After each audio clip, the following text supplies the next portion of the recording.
ധ്യാൻ ചേട്ടൻ കൂടുതൽ ഡയറക്ഷനിലേക്ക് കോൺസെൻട്രേറ്റ് ചെയ്യാൻ പോവാണെന്നൊരു കിംവദന്തി കേട്ടു. സിനിമ ഡയറക്ട് ചെയ്യാൻ ആഗ്രഹമുണ്ട്. അപ്പൊ അത് ചിലപ്പോൾ അടുത്ത വർഷം പകുതി കഴിഞ്ഞിട്ട് ചിലപ്പോൾ ചെയ്യും. സിനിമയിൽ അഭിനയിക്കുന്നതിന്റെ എണ്ണം കുറയ്ക്കാനാണോ പ്ലാൻ? അതാണ് പലർക്കും ആവശ്യം. അത് വിഷ്ണുവിനെ ഞാൻ അങ്ങ് ഏൽപ്പിക്കുക. നിങ്ങളുടെ പടത്തിലില്ലേ? ഇല്ല, ഞാൻ രക്ഷപ്പെട്ടോണ്ട്. ടൈറ്റിൽ ട്രാക്ക് ആ പാട്ടാണ്, അതറിയില്ല. എഡിറ്ററാണ് എന്നോട് ചോദിക്കുന്നത്. Like, how was your experience with Dhyan Srinivasan? ആരെങ്കിലും ഇപ്പൊ മോശപ്പെട്ട ഒരു തെണ്ടിയാണെന്ന് പറയൂലല്ലോ മോളെ. How was your experience after this interview എന്ന് വെച്ചാൽ നല്ലതല്ലേ പറയാൻ പറ്റൂ അല്ലേ? സത്യത്തിൽ ഈ പേരുമായിട്ട് എങ്ങനെ ബന്ധം? ആരാ ഭീഷ്മര്? സിനിമ കണ്ട പലർക്കും ക്ലിയർ ആയില്ല എന്നാണ് കേട്ടത്. രണ്ട് സ്ത്രീകളുടെ കൂടെ നിൽക്കുന്ന ഉണ്ണിലാവി ചേട്ടൻ എപ്പോഴും സ്ത്രീകളുടെ കൂടെ. ഇവിടെ വന്നപ്പോ തന്നെ ദിവ്യ ചേച്ചി പറയുന്നുണ്ട് നടുവിൽ ഇരുന്നോളൂ. അവിടെ ഇരിക്കാം, ഇവിടെ ഇരിക്കാം.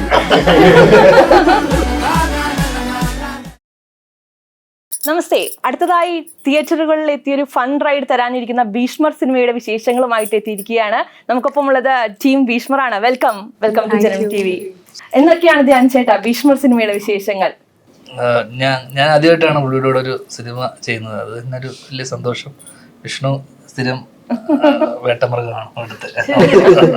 ഇപ്പൊ ഈ നമ്മളിങ്ങോട്ട് പോരുന്നതിന് മുമ്പ് ഈ സിനിമയെ കുറിച്ചൊന്ന് പഠിക്കാമെന്ന് വിചാരിച്ച് നെറ്റിലെല്ലാം നോക്കുമ്പോൾ ആദ്യത്തെ സെന്റൻസ് ഇതാണ്: ധ്യാനും വിഷ്ണു ഉണ്ണികൃഷ്ണനും ഒന്നിക്കുന്നു. എന്താണ് ഇത്രയും വൈകിയത്? ഓരോന്നിനും അതിൻ്റെതായ സമയം അത് തന്നെയാണോ? അത് എന്താ, അതിന് വിജയനങ്ങൾ നിമിത്തമായി എന്നുള്ളതാണ് അല്ലെ. എപ്പോഴെങ്കിലും ഒന്നിക്കുക എന്നുള്ള കാര്യം ഉറപ്പായിരുന്നു. പക്ഷേ കുറച്ച് വൈകി. എന്നാലും വിജയേട്ടനാണ് അതിന് കാരണക്കാരനായത്. അപ്പോ പുള്ളിയുടെ ഒരു, എനിക്ക് തോന്നുന്നു അദ്ദേഹത്തിനൊരു സ്ഥിരം സിനിമകളിൽ നിന്ന് മാറി നിൽക്കുന്ന ഒരു സിനിമയായിരിക്കും ഭീഷ്മർ. ഇപ്പൊ നമുക്ക് ഫൺ, ഫാമിലി, എന്റർടൈനിങ്, ഒപ്പം തന്നെ ത്രില്ലർ കൂടിയാണ്. സോ എല്ലാ വിഭവങ്ങളും കൂടി ഒരുമിച്ചെത്തുമ്പോ അതിനൊരു എക്സ്പെക്ടേഷൻസ് കൂടുതലുണ്ട്. ഇതെന്ന് വെച്ചാൽ ഇതൊരു വൺ നൈറ്റ് സ്റ്റോറി, ഒരു രാത്രി നടക്കുന്ന ഒരു സംഭവമാണ്. അപ്പൊ എല്ലാവർക്കും എന്താ പറയണ്ടേ, പല പല പ്രശ്നത്തിൽ വിട്ടു നിൽക്കുന്ന ആൾക്കാര് അന്നത്തെ രാത്രി ഇതെല്ലാം എങ്ങനെ റിസോൾവ് ചെയ്ത് അവസാനിക്കുന്നു, അല്ലെങ്കിൽ ശുഭകരമായി അവസാനിക്കുന്നു എന്നുള്ളതാണ് സിനിമയുടെ ഒരു മെയിൻ ഏരിയ. അപ്പോൾ എനിക്ക് തോന്നുന്നു നല്ല ഹ്യൂമർ ഉണ്ട് ആ രീതിയിൽ. അപ്പൊ ഞാനും അഖിലും ഷാജു ഏട്ടനൊക്കെ ഒരുമിച്ചാണ്. ഇവരുടെ ദിവ്യയും ഞാനും, ഞങ്ങൾക്കൊരു കഥയുണ്ട്, ഫ്ലാഷ് ബാക്ക് ഉണ്ട് ഈ സിനിമയിൽ. ഉണ്ണിയും ഇവരും തമ്മിൽ, ഇവർക്ക് 3 പേർക്കും വേറൊരു കഥയുണ്ട്. അപ്പൊ ഇങ്ങനെ പലരുടെയും കഥകളാണ്. അപ്പം പലരും സ്ട്രേഞ്ചേഴ്സ് ആയിട്ടുള്ള കുറെ ആൾക്കാർ ഒരു ദിവസം ഒരു പല രീതിയിലും കണക്ട് ചെയ്തിട്ട് കുറെ കയോസിലേക്ക് വരികയും ആ കയോസ് എങ്ങനെ റിസോൾവ് ആയി ലാസ്റ്റ് ഒരു എൻഡിലെത്തുന്നതാണ്. സർപ്രൈസും ഉണ്ടെന്ന് പറഞ്ഞു. ചെറിയ രീതിയിൽ. അപ്പൊ അതാണ് ഈ പറയുന്ന ത്രില്ലർ അല്ലെങ്കിൽ എലമെന്റ് എന്നുള്ളത്. ഭയങ്കര ത്രില്ലർ അല്ല, പക്ഷെ എന്നാൽ പോലും തമാശയിലൂടെ പറഞ്ഞു പോകുന്ന ഒരു ത്രില്ലർ സ്വഭാവമുള്ള ഒരു സിനിമയാണ്. ഈ സ്കൂള് ധ്യാനം എവിടെ പറഞ്ഞു കേട്ടു, സ്കൂളിൽ പഠിക്കുന്ന ഒരു കാലത്തെ പോലെ ആയിരുന്നു മാഷും പിള്ളേരും ഒക്കെ അതുപോലെ തന്നെ. അത്രയ്ക്ക് ഉഴപ്പായിരുന്നോ സംഭവം? ഞങ്ങള് നല്ല ഉഴപ്പായിരുന്നു സത്യം പറഞ്ഞു കഴിഞ്ഞാൽ. പുള്ളി പക്ഷെ വളരെ സ്ട്രിക്റ്റ് ആയിട്ടുള്ള അധ്യാപകനായിരുന്നു.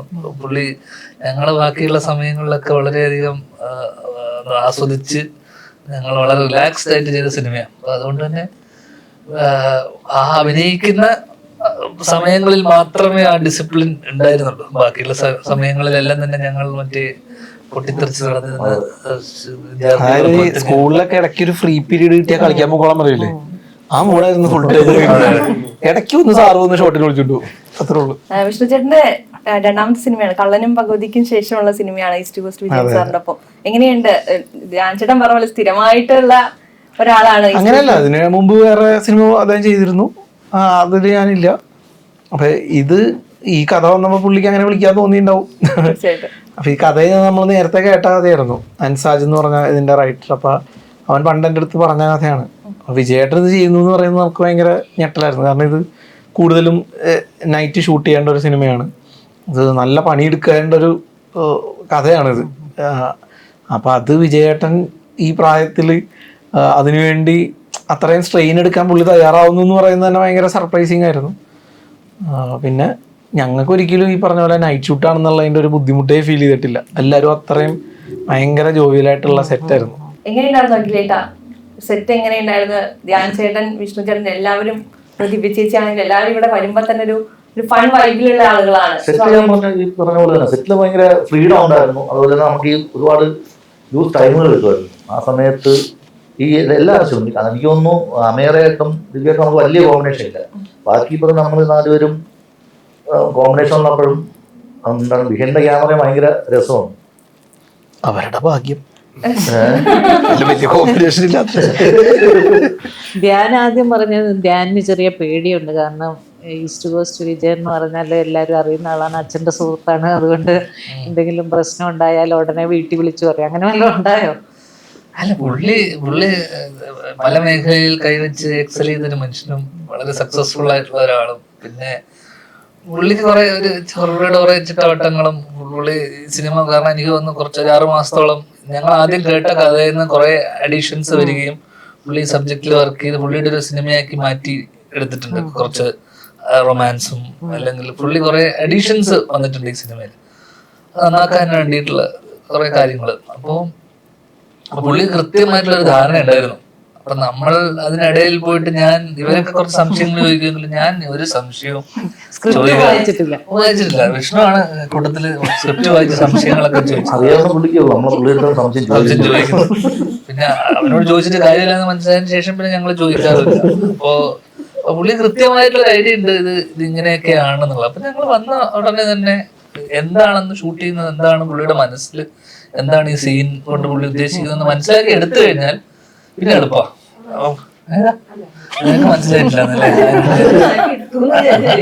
ദിവ്യയുടെ സെക്കൻഡ് ഫിലിമാണോ ധ്യാനുമായിട്ട്? തേർഡ് ഫിലിം അല്ലേ? റൊമാൻറ്റിക് പാട്ടൊക്കെ എന്റെ ഫോട്ടോസ് ഒക്കെ നമ്മൾ കണ്ടിരുന്നു. റൊമാൻസ് വർക്കായോ? ഞങ്ങൾക്കിടയിൽ വർക്കായിട്ടില്ല, കാണുന്നവർക്ക് ആ പാട്ട് കണ്ടിരുന്നു. അതെ, ഒരു റൊമാൻറ്റിക് മൂഡ് ഫീൽ ചെയ്യുന്നില്ല. ധ്യാൻ ചേട്ടനില് നമ്മൾ പൊതുവെ ഫൺ വൈബിലേക്കാണല്ലോ പോണാറ്. എങ്ങനെയുണ്ട് റൊമാൻറ്റിക് ധ്യാൻ? അപ്പൊ ഈ റൊമാൻറ്റിക് ധ്യാൻ എന്ന് പറയുന്നത് നട്ടുച്ചക്ക് പട്ടി വെയിലത്തൊക്കെയാണ് ഷൂട്ട് ചെയ്തത്. അപ്പൊ നമുക്ക് ഭയങ്കര ബുദ്ധിമുട്ടായി ഉച്ചക്ക് വെയിലത്തൊക്കെ റൊമാൻസ് ഒക്കെ വരുത്തുക എന്ന് പറയുന്നത്. പിന്നെ അദ്ദേഹം പറഞ്ഞ പോലെ പൈസ വാങ്ങിച്ചും പോയി, ചെയ്തേ പറ്റൂ. പരിചയമുള്ള ആൾക്കാരുമായി പോയി, പരിചയമുള്ള ആൾക്കാർ നമ്മൾ റൊമാൻസ് ചെയ്യാന്ന് പറയുന്നത് വലിയ പാഠം. അപ്പൊ പിന്നെ സാറ് കൃത്യമായിട്ട് പുള്ളി കാരണം എത്രയോ ആൽബങ്ങൾ, അതെല്ലാം പ്രണയഗാനങ്ങൾ അതില് അഗ്രഗണ്യന. അപ്പൊ പുള്ളി ആക്ച്വലി പാട്ടിലുള്ള എല്ലാ സാധനങ്ങളും എന്ന് വെച്ച് കഴിഞ്ഞാൽ ഇപ്പൊ സാധാരണ ഇത്തരം പാട്ടുകളൊക്കെ വരുമ്പോ ഒരു കൊറിയോഗ്രാഫർ ഉണ്ടാവും സെറ്റില്. ഒരു പേരിനെങ്കിലും ഒരു കൊറിയോഗ്രാഫർ വരും, ഒന്ന് കാണിച്ചു തരാൻ ഇങ്ങനെ വന്ന് നിൽക്കുന്നതും പരിപാടി. പുള്ളി എനിക്ക് തോന്നുന്നു ഒരു സാധനം പോലും എല്ലാം പുള്ളി കാണിച്ചു തരിക ചെയ്ത്. അതിനകത്ത് ആ പാട്ടിന്റെ ആ ലിറിക്കൽ വീഡിയോയിലും ഉണ്ട്, ഇങ്ങനെ കെട്ടിപ്പിടിക്കണം, അതാണ് ഇങ്ങനെ പിടിക്കണം. അത് കെട്ടിപ്പിടിക്കൽ എന്നൊക്കെ പറഞ്ഞാൽ റൊമാൻസിന്റെ പല തലങ്ങളാണ്, പല രീതിയിലുള്ള കെട്ടിപ്പിടുത്തങ്ങൾ, പല തരത്തിലുള്ള പുതിയ അതപ്പോ അദ്ദേഹം കൃത്യമായിട്ട്, കാരണം പുള്ളി ജീവിതത്തിൽ വളരെയധികം റൊമാൻറ്റിക് ആയിട്ടുള്ള മനുഷ്യനാണ് ആക്ച്വലി. അപ്പൊ അദ്ദേഹം വളരെ അല്ലെങ്കിൽ ഇത്രയും പ്രണയഗാനങ്ങളൊന്നും പുള്ളിലൊരു റൊമാൻസ് ഉണ്ടാവണല്ലോ. ആ റൊമാൻസ് പുള്ളിയുടെ മനസ്സിൽ അത് ഞങ്ങൾ കണ്ടു. എങ്ങനെ കണ്ടതല്ല,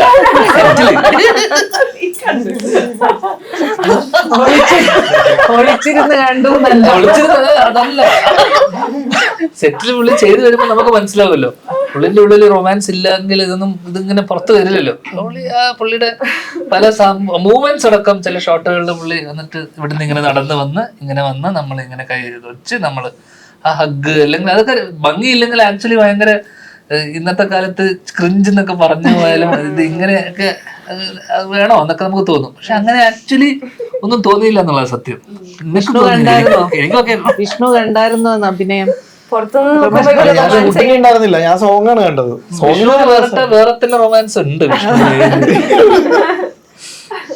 രണ്ട് സ്ത്രീകളുടെ കൂടെ നിൽക്കുന്ന ഉണ്ണിലാലു ചേട്ടൻ എങ്ങനെയുണ്ട്? എപ്പോഴും സ്ത്രീകളുടെ കൂടെ. ഇവിടെ വന്നപ്പോ തന്നെ ദിവ്യ ചേച്ചി പറയുന്നുണ്ട് നടുവിൽ ഇരുന്നോളൂ, ആളുകൾ എന്ത് ചോദിക്കുമെന്ന് വിചാരിച്ചിട്ടാണോ? എന്നാലും അവിടെ ഇരിക്കാം, ഇവിടെ ഇരിക്കാം. ഭയങ്കര ഹാപ്പിയാണ്. കാരണം ഈ പറഞ്ഞ മാതിരി എല്ലാവരും പറഞ്ഞ സംഭവം തന്നെ നമ്മളെ ഷൂട്ടിംഗ് സമയത്ത് ഭയങ്കര ഫണ്ണായിരുന്നു. എല്ലാവരും കൂടുതൽ സമയത്ത് നമ്മൾ ഹാപ്പി ആയിട്ടിരുന്ന സമയമാണ്. നൈറ്റ് ഷൂട്ടായിരുന്നു, നമുക്ക് ആ ക്ഷീണമോ പരിപാടിയോ കാണണമെന്നില്ലായിരുന്നു. മൊത്തത്തിൽ ബോണ്ടൊക്കെ എല്ലാവരും ഭയങ്കര, ഇപ്പം ഞങ്ങൾ എല്ലാവരുമാണ് ഉള്ളത്. പറഞ്ഞ പോലെ അമീറയായിട്ട് കോമ്പിനേഷൻ ഉണ്ട്, ദിവ്യാടിയും കോമ്പിനേഷൻ ഇല്ല. അപ്പം എങ്ങനെയുണ്ടായിരുന്നു അമേറിയായിട്ടുള്ള കോമ്പിനേഷൻ? കാരണം മലയാളം അറിയില്ല, എനിക്ക് ഇംഗ്ലീഷ് ഹിന്ദി അറിയില്ല. ഇവൻ ഇംഗ്ലീഷ് അറിയില്ലെന്ന് ആദ്യം പറയുന്നത്. അല്ല അമീറയായിട്ട് നല്ലായിരുന്നു. മീൻസ് നമ്മള് 3 പേരാണ് വേറെ കോമ്പിനേഷൻ. അമേരിയായിട്ട് ഞങ്ങൾ ആരും അധികം സംസാരിച്ചിട്ടില്ല. We hardly spoke on set. Yes. പക്ഷെ ഞങ്ങളുടെ കൂടെ അഭിനയിക്കുന്ന ആൾക്കാരിലേക്ക് സംസാരിക്കണ്ടേ. Amira, how is your experience? It was a great experience. I really liked working with everyone. Though we did not talk much personally, it was just on the set. It was a very happy set. I got to learn a lot of things. Though I come from another state and there was a language barrier, nobody made me feel like that. It was really happy yet a very disciplined set. Your second Malayalam movie. Yeah. ആദ്യത്തെ സിനിമയിലും വിഷ്ണു ചേട്ടൻ ഉണ്ടായിരുന്നു. അതെ അതെ, അപൂർവപുത്രന്മാർ. അപൂർവപുത്രന്മാർ. How was your experience with Vishnu Unnikrishnan? Very good. Very friendly. He had helped me a lot in Apurva Putranmar with the dialogues. But this time Sir helped me, director Sir helped me to learn the dialogues and everything. But yeah, very well, good experience. ആദ്യമായിട്ട് ഇങ്ങനെ ഒരു poster കാണുന്നത്, അതായത് എല്ലാ സിനിമയിലുള്ള എല്ലാവരും ഉണ്ട് അതില്. ഇതില് ഇവരൊക്കെ സത്യം പറഞ്ഞ ഇവരെല്ലാവരുടെയും കഥയാ. ഓരോ ഏരിയയിൽ ഓരോ ആൾക്കാർ വന്നു പോകുന്നുണ്ട്, പലരുടെയും കഥകളാ. അപ്പൊ അതുകൊണ്ട് ഇവർക്കൊക്കെ ആക്ച്വൽ പ്രാധാന്യം ഉണ്ട് പല രീതിയിൽ. ഇതിൽ കാണുന്ന ഫോട്ടോയിൽ എല്ലാവർക്കും അവരുടേതായിട്ടുള്ള ഓരോ ട്രാക്ക് ഉണ്ട്. ഞങ്ങൾക്ക് ഓരോ സ്റ്റോറികളും പറയാനുണ്ട് എന്നുള്ളതാണ്. നമ്മളിപ്പോ ഈ സിനിമയെ കുറിച്ച് തിയേറ്ററുകളിലേക്ക് എത്തുമ്പോ ഉള്ള ഒരു എക്സ്പെക്ടേഷൻസ് ഉണ്ടാവുമല്ലോ. ഇപ്പൊ ധ്യാൻ ചേട്ടനെ സംബന്ധിച്ച് നമുക്ക് ഫൺ സിനിമകൾ കൂടുതലായിട്ട് തരുന്ന ഒരാളാണ്. അപ്പൊ എല്ലാവരും ഫൺ എന്റർടൈനർ പ്രതീക്ഷിച്ചിട്ടാണ് വരുന്നത്. പക്ഷെ ഭീഷ്മ എന്നുള്ള പേര് കേൾക്കുമ്പോൾ തന്നെ നമുക്ക് കുറച്ച് സീരിയസ് മോഡ് കിട്ടുന്നുണ്ട്. ആ ഒരു സീരിയസ് മോഡ് എവിടെയെങ്കിലും ഒക്കെ സിനിമയിൽ വന്നു പോകും എന്നുള്ളതാണ്. അതുകൊണ്ടാണ് അതിന്റെ താഴെ ഫൺ ഫീൽഡ് കോമഡി ഫാമിലി പേര് കണ്ട് തെറ്റിദ്ധരിക്കണ്ട എന്ന് വെച്ചിട്ട് ഏതെങ്കിലും ഒന്നായിരിക്കും. ഏതെങ്കിലും ഒന്ന് വീഴട്ടെ. അല്ല, ഫാമിലി കോമഡി പിന്നെ അതിന്റെ കൂടെ ത്രില്ലറും കൂടെ വരുമ്പോഴാണ്. കോമഡി ത്രില്ലറിനാണ് അതിലായിട്ട് ഇതിൽ ആരാ കുറച്ചും കൂടി ഈസിലി നമുക്ക് അപ്രോച്ച് ചെയ്യാൻ പറ്റുന്ന ഒരാള്? എല്ലാവരും approach ചെയ്യല്ലോ. എല്ലാവരും കുറച്ച് ടഫ് ആയിട്ടുള്ള ആളാണ്. കുറച്ച് ദൂരെ ഇരിക്കുന്നോണ്ട് അവന് പക്ഷെ ഉണ്ണിച്ചേട്ടൻ കുറച്ചും കൂടി യങ് അല്ലേ? ഒരാഴ്ച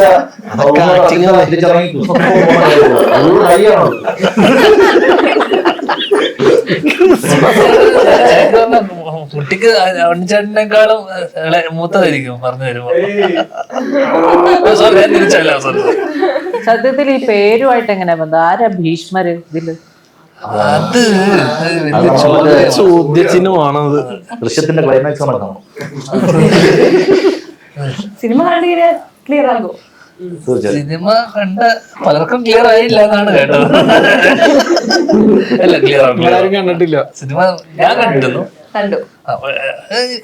ആ പേരിനപ്പുറത്തേക്ക് ഇങ്ങനെ ഒരു ചോദ്യം വരാനായിരിക്കും ചിലപ്പോ, അല്ലേ? ഭീഷ്മർ ശരശയിലായിരുന്ന പോലെ പല അവസ്ഥയിലല്ലേ? അങ്ങനത്തെ അവസ്ഥയിലുള്ള ക്യാരക്ടേഴ്സ് ഉണ്ട് ഇതില്. വിഷ്ണു ധ്യാൻ ഇങ്ങനെ തന്നെയാണോ? സെറ്റിലും ഇങ്ങനെ തന്നെയാണോ? പെട്ടെന്ന് ഇവിടെ കുറച്ച് ഡീസന്റ് ആയിട്ടിരിക്കുവാണ്. ജനം TV സുരേഷ് അങ്കിൾ ആയതുകൊണ്ട് ഞാൻ കുറച്ച് ഡീസന്റ്, അല്ലെങ്കിൽ എനിക്ക് മേലെന്ന് വിളി വരും. അല്ല, ധ്യാൻ ബായിക്ക് അങ്ങനെ ഒരു ഫിൽട്ടർ ഇല്ലാത്ത ആളാണ്. എന്താണോ അത് നമുക്ക് ഒരു തുറന്ന പുസ്തകം പോലെ. സെൻസർ ഇല്ലാന്നായിരിക്കും. സെൻസർ ഉണ്ട്, ഞാൻ പറഞ്ഞത് ഫിൽട്ടർ ഇല്ലെന്നാണ്. സെൻസർ ഉണ്ട്, എവിടെ എന്ത് പറയണം എന്ത് പറയരുതെന്ന് വ്യക്തമായ ബോധ്യമുണ്ട്. ആളുകൾക്ക് ഒരു ധാരണ ഉണ്ട്, പുള്ളി വളവാന്നിങ്ങനെ പറയുന്നത്. ഒരിക്കലും അല്ല, അങ്ങനെ ഒരിക്കലും അല്ല. അതെനിക്ക് മനസ്സിലായത് കാര്യം വേറെ ആരെങ്കിലും പറഞ്ഞാൽ പോലും പുള്ളി വളരെ കണിശമായിട്ട് അത് സ്റ്റോപ്പ് ചെയ്യുകയും ചെയ്യും.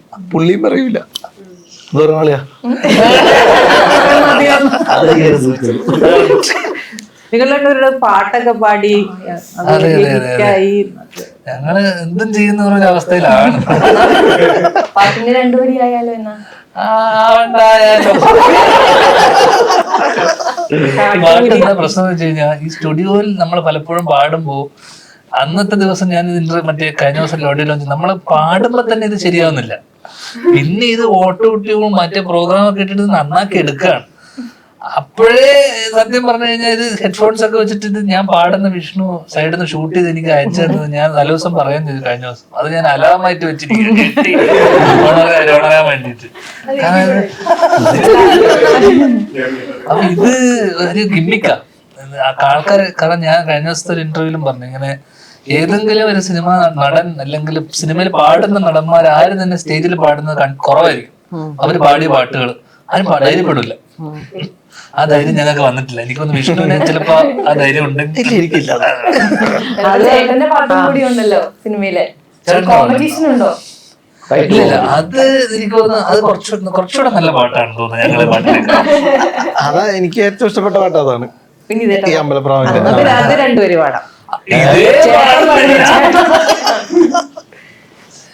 മ്യൂസിക്കിന്റെ ഒരു ഇതും പിന്നെ നമ്മള് മ്യൂസിക് ഡയറക്ടർ വന്ന് സപ്പോർട്ട് ചെയ്യുമ്പോഴൊക്കെയാണ് വിളിക്കുന്നത് ധ്യാൻ ചേട്ടൻ ഇതൊരു നിസ്സാരമായിട്ട് ആയിരിക്കും. ആ നരൻ പാടാൻ കുറച്ച് എളുപ്പമാ. ചില പാട്ടുകൾ ആക്ച്വലി എളുപ്പമാണ്. ഞാൻ കഴിഞ്ഞ ദിവസം ഞങ്ങള് തെളിയിച്ചായിരുന്നു. എന്തായാലും ആ പാട്ട് ഇപ്പൊ പാടണം. അത് വലിയ പാടാ. പാട്ടുപുലി എന്നാലും പ്രതീക്ഷിക്കുന്നുണ്ട്. വിഷ്ണു നീ തുടങ്ങിക്കേ പാട്ട്. ഞാൻ തന്നെ നിങ്ങക്ക് തുടങ്ങേണ്ടി വരും. ഇവരാരും പറ്റൂല. നിങ്ങൾ രണ്ടുപേരും നീ പാടി തുടങ്ങിയാ ഞങ്ങൾ പാടും. കാട്ടുപുലി ആടിൻ വേഷം കെട്ടി വരുന്നുണ്ടേ, ആടുപുലി വേഷം കെട്ടി കൂടെ നടപ്പുണ്ടേ. എനിക്ക് ആ ലിറിക്സ് അറിഞ്ഞൂടാ സത്യം. അത്ര എനിക്കറിയാം. എന്നിട്ട് ഞാൻ തന്നെ പാടിയാ മതിയായിരുന്നു, വിഷ്ണു പാടണ്ടായിരുന്നൊക്കെ ആദ്യം. അത് ദൂരെ നിന്ന് അങ്ങനെ കേട്ടപ്പോ എനിക്ക് അങ്ങനെ തോന്നി. പിന്നെ ഞാൻ പാടിയത് ഇവൻ കേൾപ്പിച്ചപ്പോ എനിക്ക് നേരെ മറിച്ചും തോന്നി. ഇന്ദ്രൻ ചേട്ടനുണ്ടല്ലേ ആ സിനിമ? ഉണ്ട്. പുള്ളിയാണ് ഭീഷ്മർ. ആണല്ലേ? പറഞ്ഞ അല്ല, സസ്പെൻസ് ത്രില്ലർ എന്നൊക്കെ പറയുമ്പോഴേ ആ ഒരു ജോണറിൽ തന്നെയാണോ സിനിമ പോകുന്നത്? പിന്നെ ഫൺ ഫീൽഡ് കോമഡി ത്രില്ലർ ആണ് എങ്കിൽ പോലും സസ്പെൻസും സർപ്രൈസും ഒക്കെ ഉള്ള കാരണം വിഷ്ണു എല്ലാം ഉണ്ട്. ഈ പല ജോണർ വരുന്നവരനെ ഒറ്റവാക്കി പറഞ്ഞ എന്താണ് സിനിമ ആളുകള് ഒറ്റവാക്കി പറയാൻ പറ്റില്ല. നേരത്തെ പറഞ്ഞ പോലെ പലരുടെയും കഥ പലരും പല പ്രശ്നങ്ങളുമായിട്ട് വരുന്ന ആൾക്കാർ പല പ്രശ്നത്തിൽ ചെന്ന് ചാടുകയും ഒരു രാത്രി ഇവരെല്ലാരും പരിചയമില്ലാത്ത കുറെ ആൾക്കാർ ഒരുമിച്ച് പല പ്രശ്നങ്ങൾ ഒരുമിച്ച് സോൾവ് ചെയ്യാൻ പോയി അവസാനം വലിയ പ്രശ്നത്തിലേക്ക് പോയി അവസാനം ഇതൊക്കെ സോൾവ് ആവൂ ഇല്ലയോ എന്നുള്ളതൊക്കെ ആളാണ് ഈ കഥ. ഇത്രയും പറയുന്നതിന് പകരമാണ് ഇപ്പൊ എല്ലാം ആയി. സിനിമ എല്ലാം കഴിഞ്ഞപ്പോ സംവിധായകൻ എന്ത് പറഞ്ഞു വിജയൻ ചേട്ടൻ?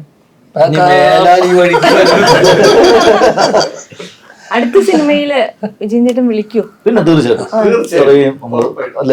വൈബ്രന്റ് ആയ ഞങ്ങള് പ്രത്യേകിച്ച് ഞങ്ങള് രണ്ടുപേരൊക്കെ വരുന്ന ദിവസം ചിലപ്പോ ചില ദിവസങ്ങളിൽ അദ്ദേഹത്തിന്റെ വിഷ്ണുവിന് 9:30 ഒരു ഷൂട്ടുണ്ട് 9:30. അത് കഴിഞ്ഞ് രാത്രി 9:00 ശേഷമാണ് ഞങ്ങള് വരാറ്. വിഷ്ണു ചിലപ്പോ സംശയങ്ങളൊക്കെ ചോദിച്ചിട്ടുണ്ടാവും എന്തെങ്കിലുമൊക്കെ കഥ വായിക്കുന്നുണ്ട്. അപ്പൊ സംശയം ചോദിച്ച പുള്ളി ആകപ്പാടെ സംശയം ചോദിച്ചാ സാറിന് സംശയം ചോദിക്കേണ്ട കാര്യമില്ല. പുള്ളിക്ക് അറിയുന്ന കാര്യം പുള്ളി അത് കേട്ടിട്ട് അത് ചെയ്താൽ പോരെ. പുള്ളി മൈക്കിൽ ഒരു ദിവസം ഞങ്ങൾ വരുന്ന ദിവസം ഞാൻ ഭയങ്കര ഡിസ്റ്റർബ്ഡ് ആയിരുന്നു ഇത്രയും നേരം വിഷ്ണു ഉള്ള സമയത്ത്. നിങ്ങൾ വന്നപ്പോഴാണ് ഞങ്ങൾക്ക് എനിക്ക് ആശ്വാസം സമാധാനം. ഇത് മൈക്കിൽ അനൗൺസ് ചെയ്യണമെങ്കിൽ ആ പാവ മനുഷ്യന്റെ അവസ്ഥ ഇവന്റെ ഈ സംശയങ്ങൾ കാരണം ടോർച്ചർ അതുകൊണ്ട് ഇവനെ വിളിക്കുമെന്ന് എനിക്ക് സംശയം എന്താണ് ഈ ചോദിക്കുന്നത്? ഓരോ കഥയിൽ ആവശ്യമില്ലാത്ത സംശയങ്ങൾ. കഥ തിരുത്തണം. ഇവളും എടുക്ക സംശയം ചോദിക്കുക. ഞാൻ ചേട്ടനോട് സംശയം ചോദിക്കാറുണ്ടോ? ഞാൻ അവളോട് പറയും സംശയം ചോദിക്കരുതെന്ന് ഞാൻ പറയാറുണ്ട്.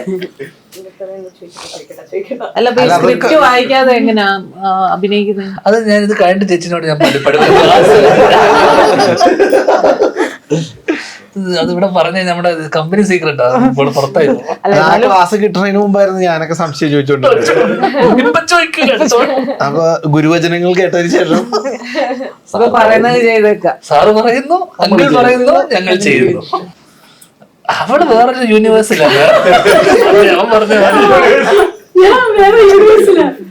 കാരണം തിരക്കിട്ട തെലുങ്ക് സിനിമ ജീവിതത്തിൽ നിന്ന് തെലുങ്കിന്ന് വരിക. അപ്പൊ ഹൈദരാബാദിൽ നിന്ന് വന്നിട്ട് അതിനിടയിലല്ലേ ഈ സിനിമ ചെയ്തത്. അപ്പൊ അവിടെ നിന്ന് വരുമ്പോ ഒരു മലയാള സിനിമ അപ്പുറത്തേക്ക്. അങ്ങനെയല്ല, അല്ല ധ്യാന്റെ കൂടെ വർക്ക് ചെയ്യാൻ ഭയങ്കര രസമാണ്. നമുക്ക് ഇതിൽ നിന്ന് കഴിഞ്ഞിട്ട് ഈ കാണുന്നതല്ല, ഭയങ്കര സീരിയസ് ആണ്. സിനിമയിലേക്ക് വരുമ്പോ ഭയങ്കര സീരിയസ് ആണ്, സെറ്റിൽ വരുമ്പോ സീരിയസ് ആണ്. ഐ മീൻ ആ ക്രാഫ്റ്റിന് കാണിക്കുന്ന ഡെഡിക്കേഷൻ ഇസ് വെരി സീരിയസ്. അപ്പൊ അതിൽ നമുക്ക് എനിക്ക് ഈ ആൾക്കാർ കണ്ടുപഠിക്കുക എന്നല്ലാണ്ട് നമുക്കതൊന്നും പറഞ്ഞു തന്നിട്ടില്ലല്ലോ, നമുക്കത് അറിയൂല. അപ്പൊ അങ്ങനെ so I like working with him because നമുക്ക് ഒത്തിരി പഠിക്കാൻ പറ്റും. അത് വേറെ കാര്യങ്ങളും നമുക്ക് കുറെ കാര്യങ്ങൾ പിന്നെ കുറെ വായിക്കും തോന്നുന്നു. Because he has knowledge about everything. എന്തെങ്കിലും ടോപ്പിക് കിട്ടോ, he'll know about it. He's a good conversationalist. So it's good fun to work with him. There's added benefits ആയിട്ട് കുറെ കാര്യങ്ങളുണ്ട്. And we are good friends. So I like working with him. Dhyan ചേട്ടനും അനിയനും കൂടെ cinema വരുമോ? വരും ചിലപ്പോ വരും, കാര്യമായിട്ട് വരും. എപ്പോഴാ? അടുത്ത വർഷം ചിലപ്പോ വരും. സിനിമ ഇങ്ങനെ ആലോചിക്കുന്നുണ്ട്. അങ്ങനെ ധ്യാൻചേട്ടൻ കൂടുതൽ ഡയറക്ഷനിലേക്ക് കോൺസെൻട്രേറ്റ് ചെയ്യാൻ പോവാണെന്നൊരു കിംവദന്തി കേട്ടു. ശരിയാണ്? കൂടുതലല്ല, ഒരു സിനിമ ഡയറക്ട് ചെയ്യാൻ ആഗ്രഹമുണ്ട്. അപ്പൊ അത് ചിലപ്പോ അടുത്ത വർഷം പകുതി കഴിഞ്ഞിട്ട് ചിലപ്പോ ചെയ്യും. അപ്പോ സിനിമയിൽ അഭിനയിക്കുന്നതിന്റെ എണ്ണം കുറയ്ക്കാനാണോ പ്ലാൻ? അതാണ് പലർക്കും ആവശ്യം. അത് വിഷ്ണുവിനെ ഞാൻ അങ്ങ് ഏൽപ്പിക്കാം. നിങ്ങളുടെ പടത്തിലില്ലേ?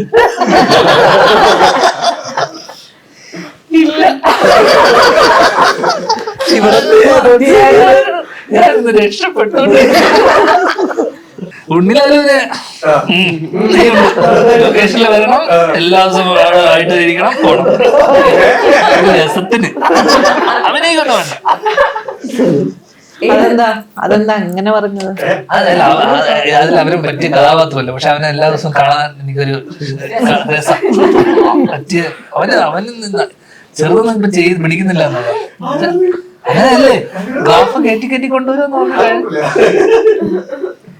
അത് ഓൾറെഡി ഒരു നായകനുണ്ട്.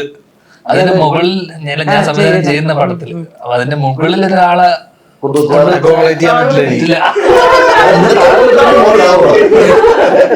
ഏത് ജോണറിലാ പ്ലാൻ ചെയ്യുന്ന മൂവി? ചെയ്യാൻ പോകുന്ന ഹ്യൂമർ തന്നെയാ, ഫൺ ഫാമിലി കോമഡി.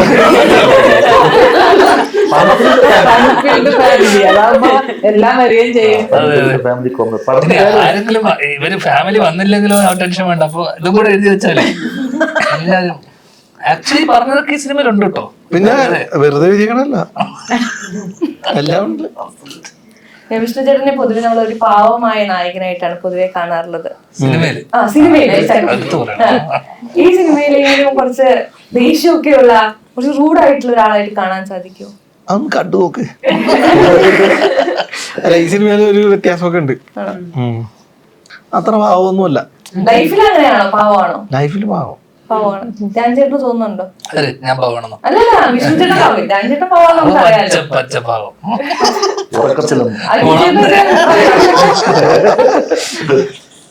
പാട്ടൊക്കെ എങ്ങനെയുണ്ട് രഞ്ജിത്ത്? രഞ്ജിൻ നല്ല നല്ല പാട്ടുകൾ. ചേട്ടൻ പാടിയ പാട്ടായിക്കോട്ടെ, അത് നമ്മുടെ പാട്ട് ഭയങ്കര രസമുള്ള പാട്ട്. പിന്നെ ഞങ്ങളുടെ പാട്ടും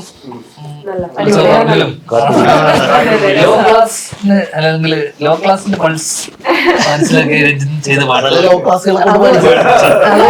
ഫൺ ഫീൽഡ്. അതെ, ആ പാട്ട് എനിക്ക് തോന്നുന്നു ടൈറ്റിൽ ട്രാക്ക് അതാണോ? അതെനിക്കറിയില്ല. അല്ല, പടം കണ്ടപ്പോ എവിടെ ടൈറ്റിൽ ട്രാക്ക് ആ പാട്ടാണോ? അതറിയില്ല, എഡിറ്ററാണ്. അതായത് പ്രമോ സോങ് പോലെയാണ് അത്. അപ്പൊ ഇവിടുന്ന് അടുത്ത ഏത് സെറ്റിലോട്ടാണ് ഇനി? ഇല്ല, ഇപ്പൊ ഇനി തൽക്കാലം ഒന്നും ചെയ്യുന്നില്ല. ഏപ്രിൽ അവസാനം മെയ്യിലൊക്കെ ഉള്ളു 2 പടം കൂടി. Amira, do you have an upcoming movie in Malayalam again? Not yet. Okay. I haven't signed any after this. Like, how was your experience with Dhyan Srinivasan? അല്ലേ, ആരെങ്കിലും ഇപ്പൊ മോശപ്പെട്ട ഒരു തെണ്ടിയാണെന്ന് പറയൂലല്ലോ മോളെ.